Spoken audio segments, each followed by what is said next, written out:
Hey, everybody, welcome back to the Origination Point podcast. This is your host, Bill De La Cruz. And if you've been listening for a while, you know that part of the approach in this podcast is just talking about things that are relevant for all of us. How do we work through change? How do we work through the challenges that we're all facing on a global level in our country and our communities? And most importantly, I think, how do we remain hopeful in times of uncertainty like we're living in today? And I think, again, if you've been a long time listener, we just interview folks and hear their story because everybody has a story and everybody's story matters. And I think another reason why I think this is so important is we're so locked into doing what we call building relationships on social media, which I think is impossible because you don't really connect with somebody if you can't see them. And I think it's more effective, even if you were to have a Zoom call with somebody, than to just text them or do social media. And so the other part of this approach is thinking about how do we get back to reconnecting with our hearts and rehumanizing ourselves to each other and actually having a conversation where we can not only see each other, we can feel the emotionality that's going on between two people when they're in a conversation together. And so we've been sharing that message for quite some time now. And I've got another interesting guest. Her name is Bambi Lynn, and I'm going to let her introduce herself and tell you her story. And I just want to remind you that as we go through this podcast, that parts of what you hear may be parts of your own story or your own life experience, and know that that if we're willing to do the work, the changes will happen. And so I'm just really excited to get in our conversation and see where it goes. So, Bambi, you want to go ahead and introduce yourself and tell our listeners a bit about who you are? Absolutely. I'll start with something that I did this morning. I had a friend of mine that gave me a bunch of lemons and from her lemon tree, and just before we had a freeze in Georgia, she took her lemons down and she gave me a bag of them. So this morning I decided, oh my goodness, you know what? I'm going to make lemonade. And we all know the whole statement of, let's take the lemons and make lemonade. Let's Yeah. take our life and make something out of it. So, I'm cutting up the lemons, and it wasn't as easy as I thought it was to like twist and turn to get the juice out, but life is not like that. Life isn't perfect. Life isn't easy. Sometimes you got to twist and you got to turn. But as you're doing that, and all the liquids is going inside of the container, and then you have all these seeds, that are there, and it reminds you that you have to plant seeds in order to get a harvest. Somebody had to Mm-hmm. plant the lemon seeds in order for me to get a lemon tree, and in order for her to give me the lemon. So I think about that with life. We have to plant into people's lives in order to get harvests. And then as I'm putting it in, and you have to add some sugar to the bitterness, because I did taste the lemon and it was pretty bitter. And sometimes in life is bitter. Sometimes in life Yeah. is hard. But when you add a little bit of sweetness to it, and you don't just look at the bitterness of life, but you decide to add some sweetness to it, it comes out this amazing lemonade. But there was a process to it. And there's always a Yeah. process in our lives, to get from the lemon to the lemonade. So that's how I look at life. And here, I was given this word picture today, to be able to be on this podcast. So, yes, my name is Bambi, and I am a mother of 6 adult children. I do have 13 grandchildren. I am a blogger. Yeah. I have a website. I'm an author of 2 books that have been published, and 1 book that is going to be published in June or July.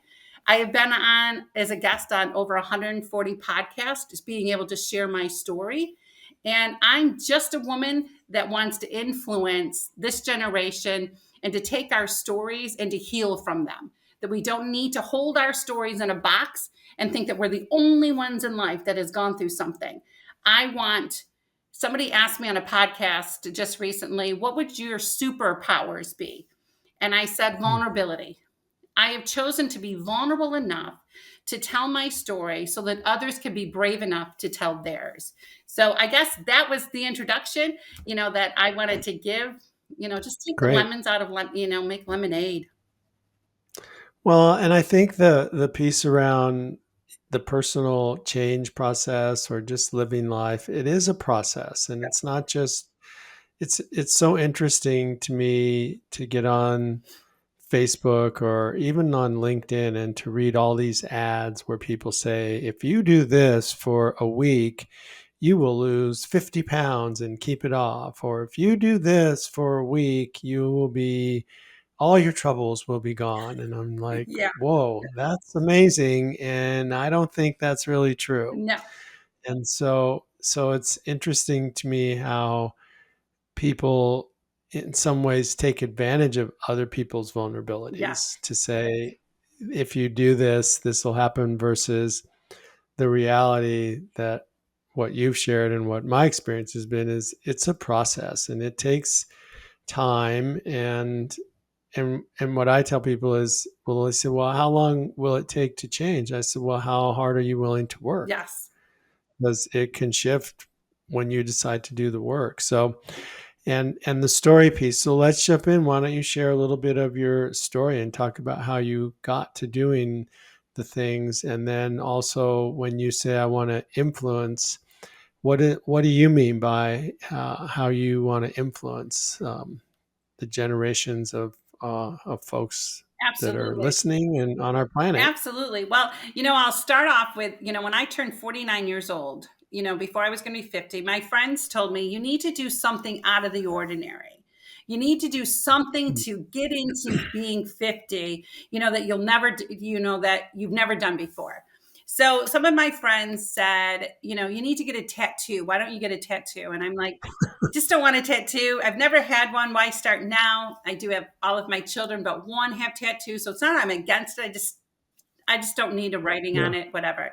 So just prior to that, I had gone to an iFly, an indoor skydiving place that they take you indoors Okay. and you get to skydive. And the guy says to me, this is exactly how it feels if you ever want to go real skydiving. So I'm like, oh my goodness, this isn't bad. This is pretty cool. And I had gone on a hot air balloon ride before, and that was really cool because you could hear the people down below and you can have conversations.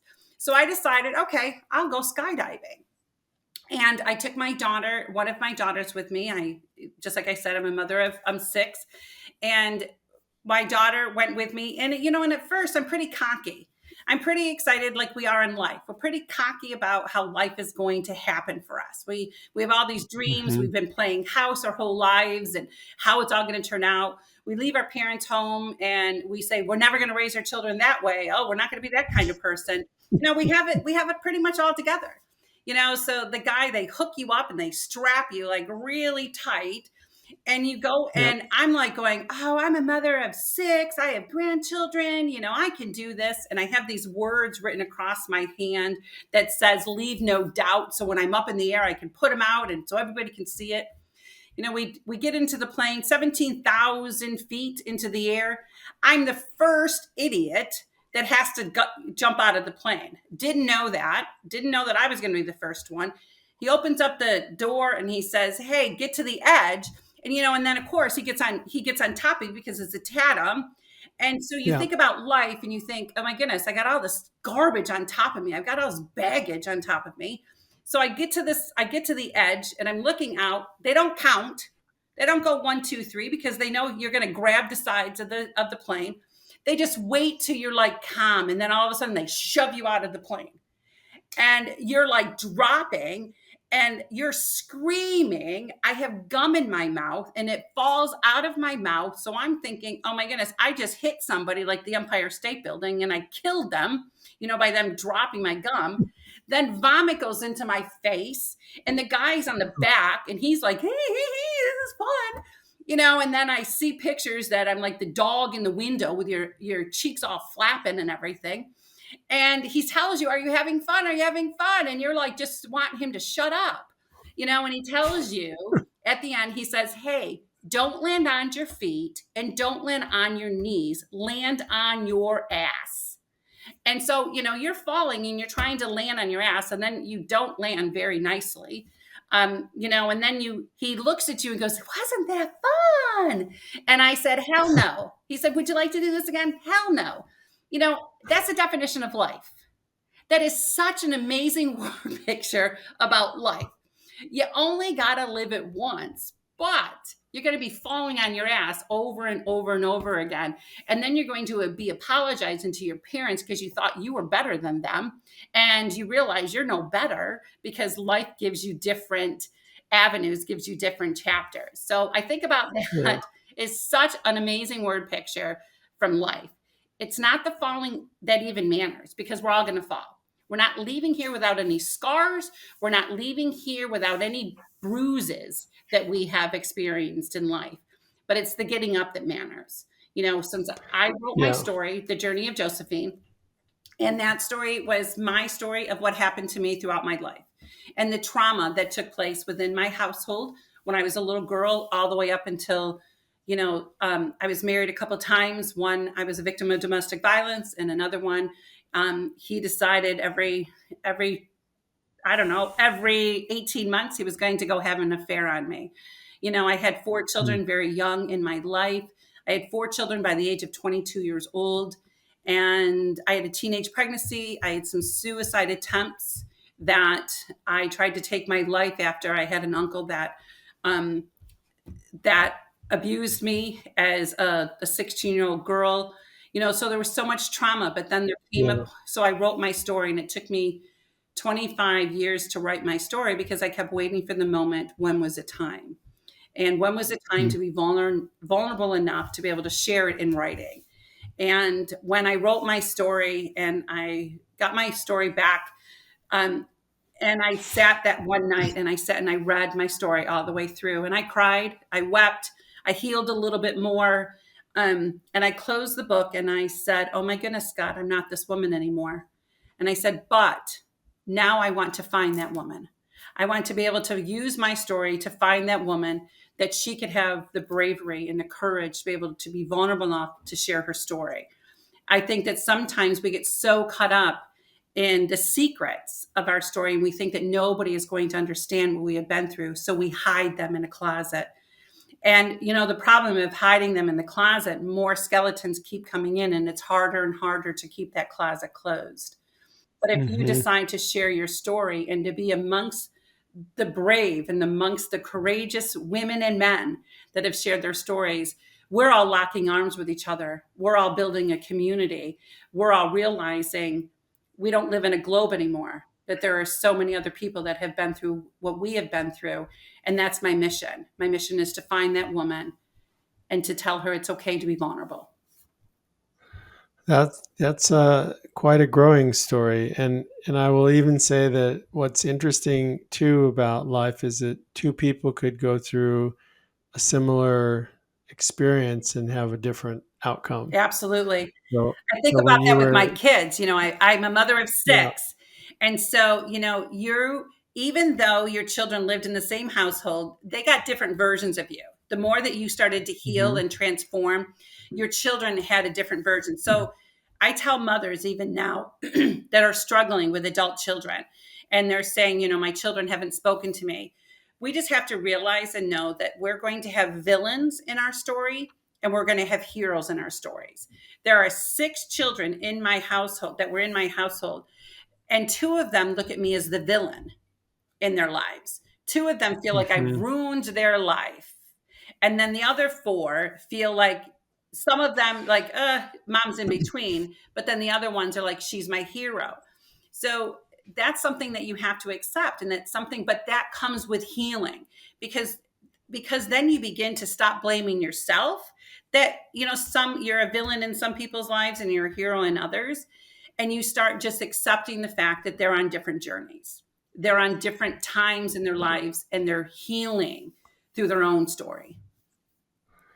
yeah, and it's always interesting about when when people perceive me in different ways. I'm always curious about how did you experience me that led you to your perception, your feelings, whatever it is that you're experiencing me as. And so, which is a different question than what's wrong with you. Hmm. How are you experiencing me? Opens up a conversation for their perception. And part of what I was going to share was on the jumping out of a plane story. When my son was 18, I said, well, what do you want to do for your 18th birthday? And he said, well, let's go skydiving. And I was like, okay. So, and I was really excited about it. I've never done it before. And same thing, it was a tandem piece. And we got to the door and he just pushed me out. And I thought it was incredible because you're falling first at almost 200 miles an hour for what seems like an eternity, but isn't really that long. And then when he pulled the parachute, it was just like, you shoot up in the air, and then it's just like it was this overwhelmingly quiet time where you just floated all the way down, and he just landed and we were back on the ground. And it wasn't something I do again because I have this philosophy that I'll try anything once, and I did that. And so, but it always struck me about that, how we can be falling so fast and so hard, and then pull the right string, and now we're floating and it's quiet, and we can be contemplative and see this whole big Yeah. expanse, and then you're grounded. Yeah. And so that's what I mean. It's like we both went skydiving, and yet we had a different experience, Absolutely. right? Now, And I so went on a hot air balloon and I loved that because it's the peacefulness of it. I guess I yeah, couldn't experience the peacefulness of the hot air, of the airplane, because when they shoved that, took that hook, yeah, and you're like, everything, that thing moves, and you're like, I'm yeah, just thinking, oh my goodness, what have I just done? And then my yeah, daughter went, which was kind of funny. My daughter went, she was after me. And so that when you get to the room, they are videoing the people that are yeah, dropping. Well, my yeah, daughter is going, F my mom, F my mom. Like, oh. So these people are in this room going, I feel sorry for her mom. Who is her mom? yeah. It's a So totally different experiences, but still the yeah, same thing. It's still the dropping in our lives. You have to fall. You have to get up. You have to, and you're going to experience things continually. Some people love roller coasters. I hate roller coasters. If I wanted yeah, morning sickness continually, I'd have another baby. I'm not interested in morning sickness, and that's what it does to me. I hate roller coasters. And some people love the thrill of that in their lives.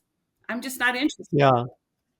And some of it is just recognizing that we can do similar things and have different experiences, and we can either debate or argue over whose experience is correct or right or better, or just acknowledge that we did something similar and yet had a different experience or a different outcome. And I Absolutely. think also an interesting approach to this dialogue, because I think especially today in our country, people are spending a lot more time debating over who's right and who's wrong, versus we just have different perceptions Absolutely. of how we view the world. And so what did you do to open up your vulnerability? Because I grew up in a home of more physical abuse and verbal abuse, and I know that being vulnerable and being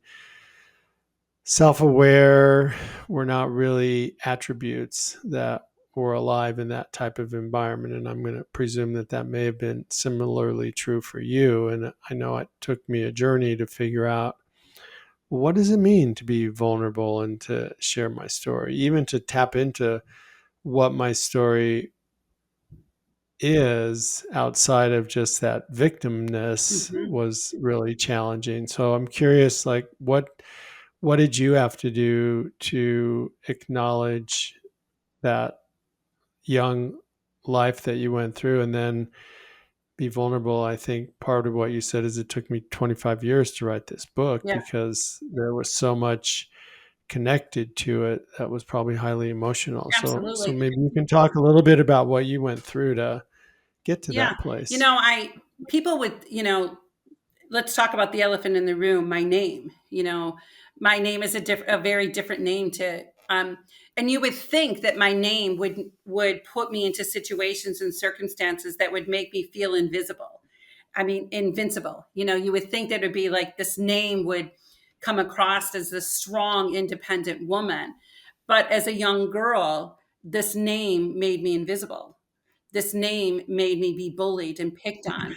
And it didn't give me a seat at the table. It gave me mockery. It gave me people that wouldn't date me because of my name, but would want to take me in the backseat of their cars, but wouldn't want to tell anybody who I was and that they would introduce me as a girlfriend.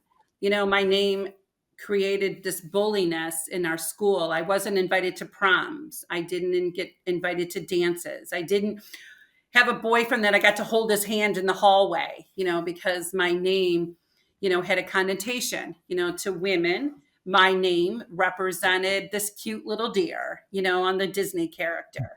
But to men, my name meant pole dancer, meant exotic dancer, because when men would go to dances, usually Bambi, Buffy, Bunny, or whatever would be the names of the dancers. Mm. Okay. So I struggled greatly with my name and what my name had done for me. And then when I was about 32 years old, I went to the beach one day and I found out that you could actually change your name. And I didn't know that I could change my name, but I found out that you can change your name and it costs about $800 to change your name. And you Hmm. just got to go to court, get the paperwork, and then the judge signs it and you give them Yeah. $800. Yeah. So I went to the beach one day and I had a discussion with God. I was like, the Bible tells me that you knew me from the foundations of time. You called me by name. So you knew way back, even before I was even born, that my name was going to be Bambi. And so I went through all of these hurts and pains that I had experienced. I had ex-husbands that never would call me by name, would never introduce me by my name. And I told God at that time that I never found my name and the meaning of my name in a name book. And I was going to go to a bookstore. And if my name wasn't in a book inside of one of those name books, I was changing my name to Janet. So I got into the car and I went to the bookstore and I went to Barnes and Noble and I grabbed their name books off of the shelf. And I wrote my name on a piece of paper. The first book, my name wasn't on there, wasn't in there at all. And the second book, I opened it up and my name was there. And so I wrote, Okay. as I had my name on a piece of paper, Bambi Lynn, God had my name in that book and the meaning of what my name meant. And Mm. so the world has a way of telling you who you are. And then God has a way of telling you who you are. And when he named me from the foundation to time, he named me Holy Child. Mm. My name means Holy Child. It doesn't mean Okay. exotic. It doesn't mean deer. It doesn't mean Right. dirty, but it meant Holy Child. And so when I walked out of that bookstore that day, I had a new identity. I didn't have to live up to the identity that the world gave to me. I got to live up to the identity that God gave to me. So I think that was a time that really took me on that journey, took me even more realizing that I needed some healing. I needed some time to really understand the depth of the pain that I was carrying because of the things that I went through in my life.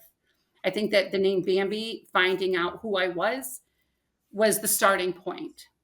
And then realizing that the trauma that I went through from being sexually assaulted to being, beat by a belt to being thrown across rooms, I had to realize that had nothing to do with me. It had to do with them. And that was a hard realization because I think that victims of trauma, we carry so much of the guilt. There was a time that my brother is 21 months younger than me. And we lived, Okay. so I was like 5 years old and he was in the garden. I don't know why he was in the garden, but I was in kindergarten and my dad loved my brother. My brother was the cream of the crop. This is 50 years ago, kind of thing, that when a dad had a son, he was macho. Well, my brother was allergic to everything under the sun, and he was in the garden and he started eating some beans. As a 5-year-old little girl, I didn't know what being allergic to anything meant. I thought, oh my goodness, my Mm. brother is eating beans and now my brother's going to die. And so I remember telling him that he was going to die. Well, that evening, my dad, we were in bed and my parents were downstairs. My brother starts crying and starts screaming, I'm going to die, I'm going to die. And he Oh, was brought downstairs, and my dad said, who told you that? Who would tell you that you're going to die? And out of his innocence, he said, well, Bambi did. Bambi told me I ate a bean and I'm going to die. And I remember my dad called me downstairs and he was angry and he yelled my name, Bambi, Lynn. And I walked downstairs and my dad stood up and he was removing his belt, from his pants. And I can still hear the sound of the belt being removed off of his pants. And my dad beat me until I couldn't walk. And he told me, don't you ever, ever say anything to my son again.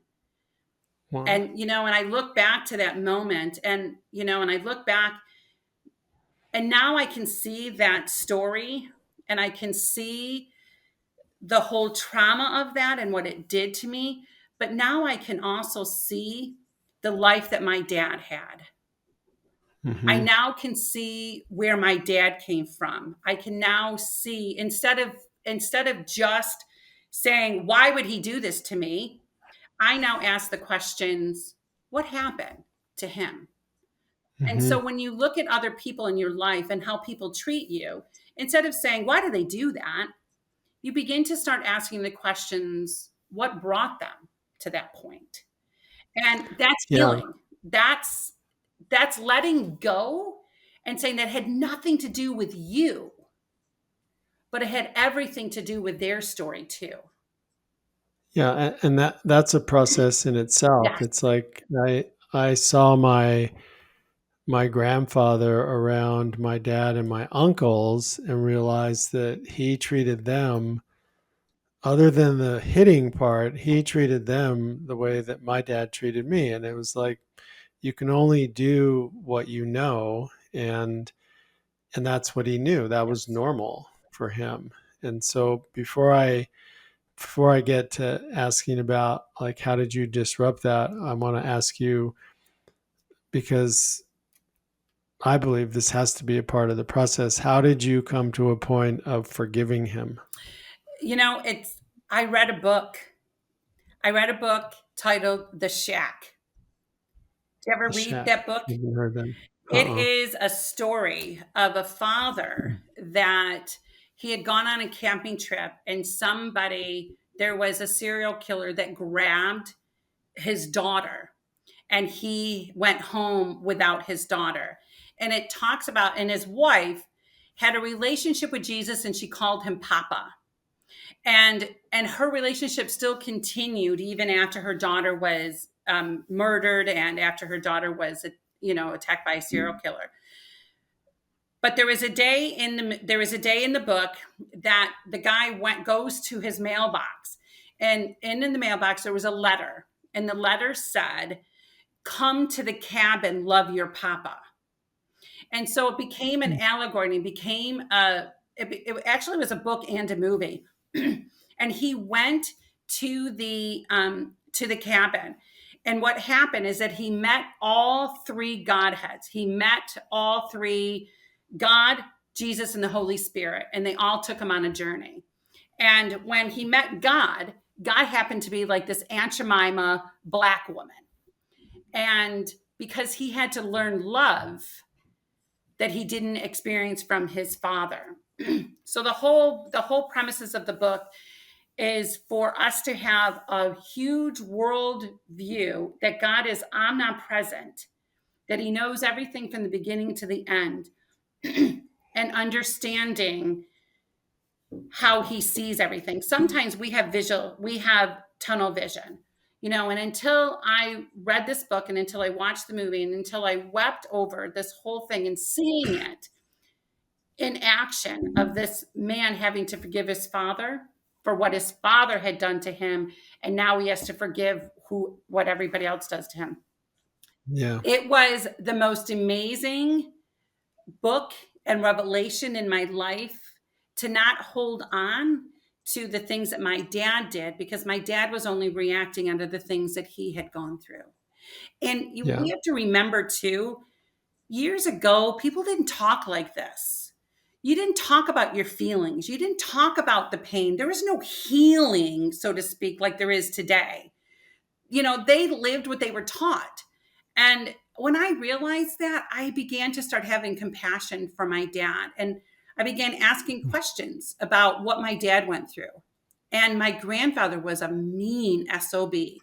I remember walking into my grandparents' house one time, and my grandfather was sitting in the corner, and he had a beer, he had a Budweiser or a Miller or something sitting on his table, and he was leant over, and my grandmother was making some soup, and she had this huge black eye that nobody talked about. Mm. Nobody talked about it. We all know how she got that black eye, but you didn't dare talk about it. We now live in a society today that we can take our childhoods and we can start talking about it. And I think that becomes healing. But when I watched that movie and I read that book, and I've read that book at least 10 times, I Wow. got a realization that this isn't about whose fault things are. It's not about who did this, who did that. It's about looking at things from a bigger picture and having some grace for my dad.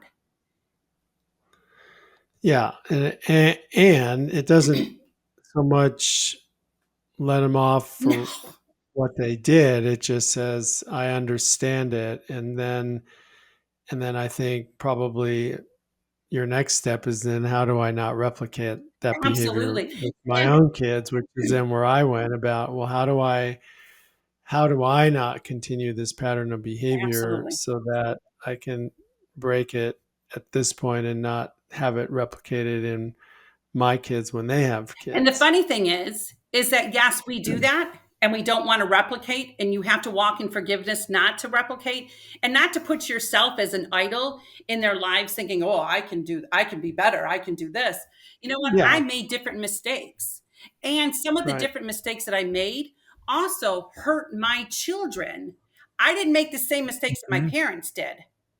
Yeah, I didn't beat them and I didn't, belittle them. And I made sure that I called them their first and middle name all the time. So I never wanted their name to ever feel like they were, because when we were kids, if I was called Bambi Lynn, you knew you were in trouble. So I always made it that I called them yeah, by their whole name because I wanted them.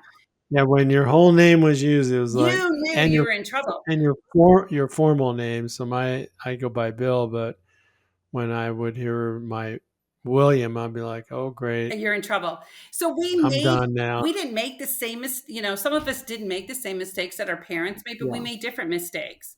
And we have to be humble enough, to be okay with the mistakes that we made, with our yeah, children. I have to be okay with my children coming to me and saying, "You may have not have done this, but you sure did this." Like I had my sons tell me, "Mom, my mother did not care. My mother, she never hugged me. My mother never told me she loved me. There was never any like excitement. Nothing yeah, was like awesome in our lives." So I decided to be a different mom. I decided I was going to make everything that when my children walked into a room, they were going to know that they were the shining star of that room. And so, and everything was about, making sure that when they left, they knew that they were loved. Well, and that was hmm my intention. My children yeah. tell me we felt like we were on a performance all the time. Interesting. And you're like, what? I just wanted you to feel awesome. I didn't want you to ever feel like I've ever felt like I was when I went into a room that nobody noticed me and then I was invisible to them. I wanted people to walk through the room and knew that you guys were the cream of the crop, the pride of my life. And they looked at it differently. Well, and that's that whole perception thing where you're viewing it as I'm just showing you how much I love and care about you. and they're looking at it as, you're putting so much attention on me that I think I have to perform in a certain way Absolutely. to whatever, get approval or be accepted or Yep. be loved. And So I may not have I hit think, them and I may not have treated them the way that my mother did, yeah, but I got the same, some, in some aspect, I got the same thing that, and yeah, you're thinking you're doing something. So parenting, this generation is going to do it totally different than what we did, and then their generation. And it's a cycle. It's falling out of the plane and falling on your ass over and over again. That's pretty much what life yeah. is. And I think it's being able to recognize your role in any situation, and not be the victim, and just say, so here's the role that I played. Because I think one of the things you brought up is, I think, how do we normalize these conversations? In some families, they're more normal than in others, Mhm. and some families, even today, it's like, no, we don't talk about that. Yeah. That's done. It's over.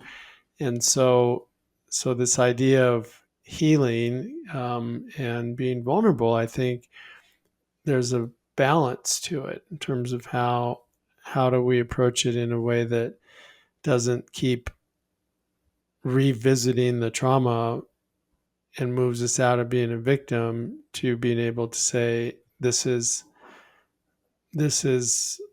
was my role in it. Yes. And even in the stuff I went through with my dad, I still played a role. And I didn't really invite that type of behavior. I didn't say, yeah, hit me again, or call me a little whatever again.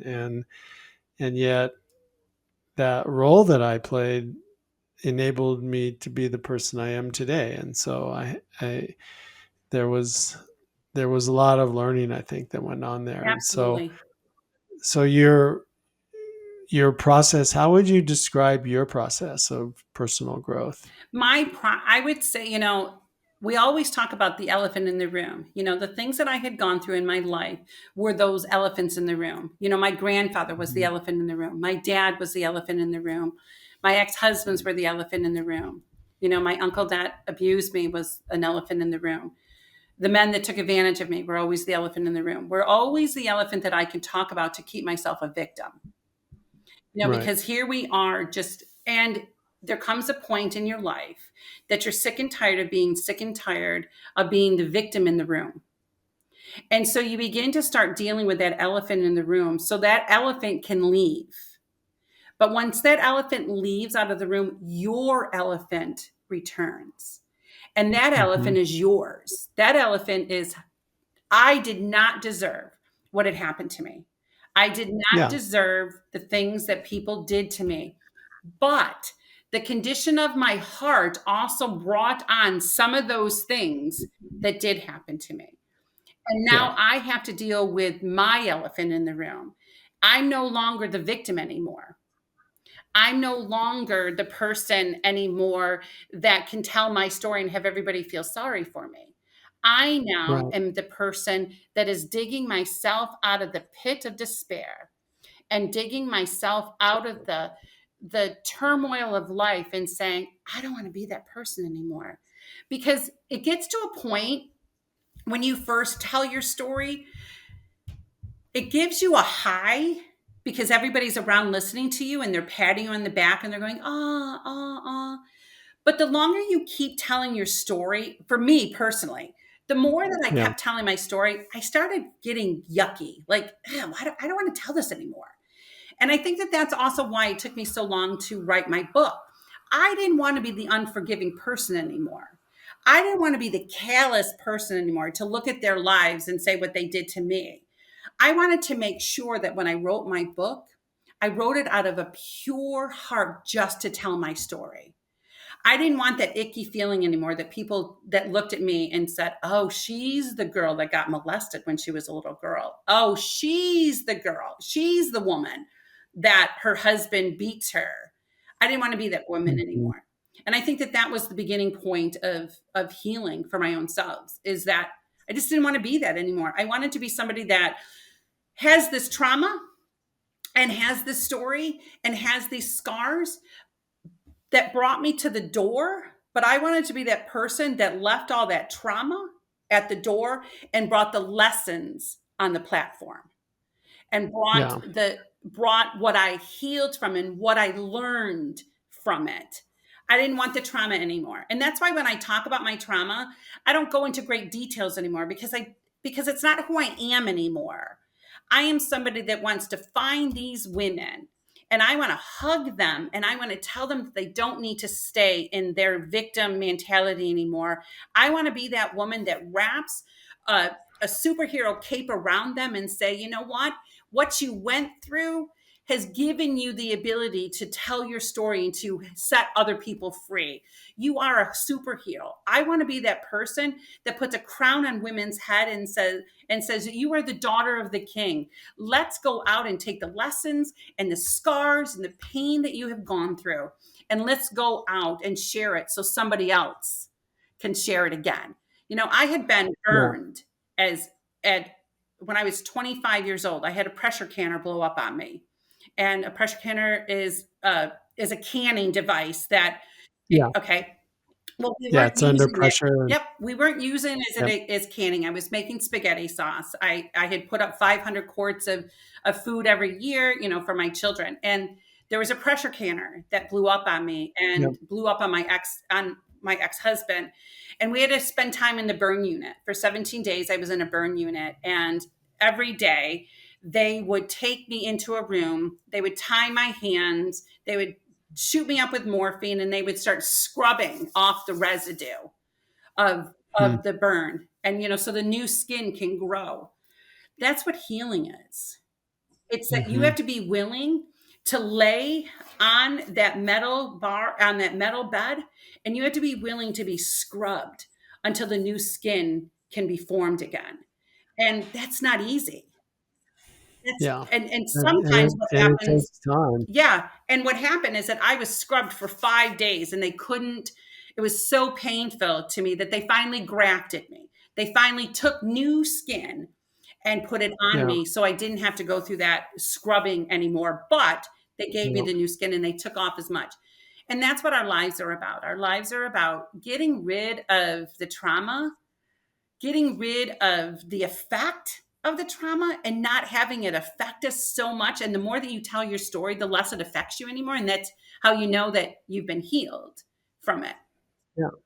So great. Love how you relate all your stories to some metaphor of growing or processing or working through something, because it is true. The experiences that we have can inform the lives that we lead. And so as we start to wind down, I have just one more question in terms of how do you want to use your influence? Because you said you want to influence, especially women, to grow and to become. I mean, you didn't say this, but what I'm hearing you say is you want to support them to become their most authentic selves. Absolutely. And so what do you do, or how do you want to use that influence that you have in the stories to be able to do that today in the world that we live in?